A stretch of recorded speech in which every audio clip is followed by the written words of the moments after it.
So I formerly was Orthodox Luigi, and that's how most of you guys know me. The reason why I'm rebranding is because I am transitioning into politics, and I do intend to run for office at some point.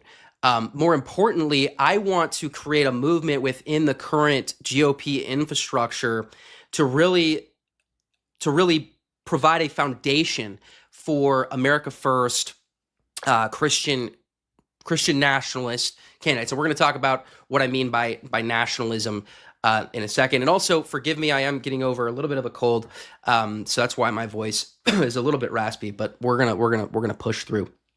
So I want to talk about Orthodox nationalism because that was one of the titles of my video here, and a lot of people will say that nationalism is not orthodox, which I'm about to prove that wrong.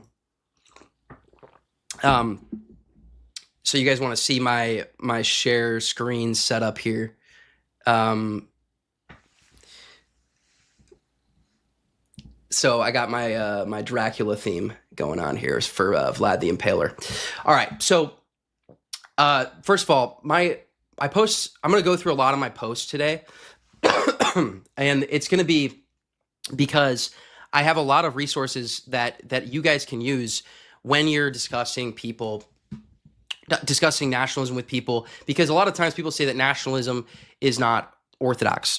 And so I wanted to read this quote from Saint Dumitru Stanilu, sorry. And he says this: "There are various kinds of nationalism. One kind can be a fall into sinfulness, and this is very often what happens. Yet anti-nationalism is a more serious fall into sin, being contrary not only to the Christian way of community life, but also to nature. Like anything genuine, salvific belief in the nation, as opposed to nationalism, need not lead to our destruction if developed in accord with faith. Though not redemptive, it is not destructive. What saves us is faith. The Christian spirit we infuse into national aspiration. Nationalism of itself can neither save nor destroy, but in practice, all nationalism is either redemptive or destructive, according to whether or not it is animated by the Christian faith." So this is significant here, what he says, because he says anti-nationalism is even greater of a sin than the sinful form of nationalism, which is nationalism that's elevated above the faith. And one of the things I point out in my description is that our nationalism must be submitted. It must be submitted to the faith. If it's not, it is sinful. And so what our saints tell us when they address this topic is very simple. It's that nationalism is good if and only if it is submitted to Christ. It's that simple.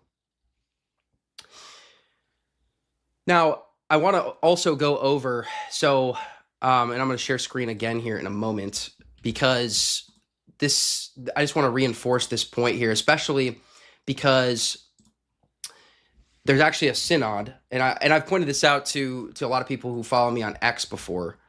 There's this Russian synod is such a gold mine.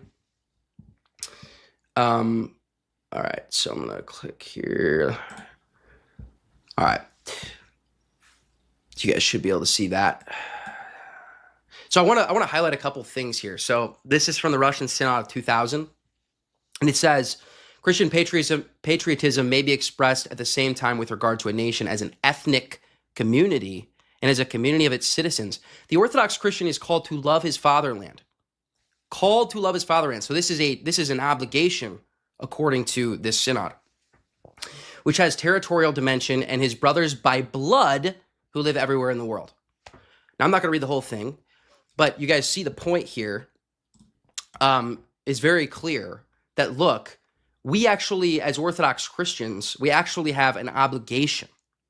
So not only is this permitted, this national loyalty, and specifically the nation defined as an ethnic community, because that's how and it says brothers by blood. Ethnic community, brothers by blood. That's what it says. It says we have an obligation to that. An obligation. So these are just a couple of the resources. This is all on my X. It's also posted on my Instagram. I'm at Real Ben Michael on all platforms now, so you guys make sure to follow me on all platforms, because I post all this stuff, and I want you guys to have these resources so that when you engage in these conversations, you're able to refute the enemies of the truth.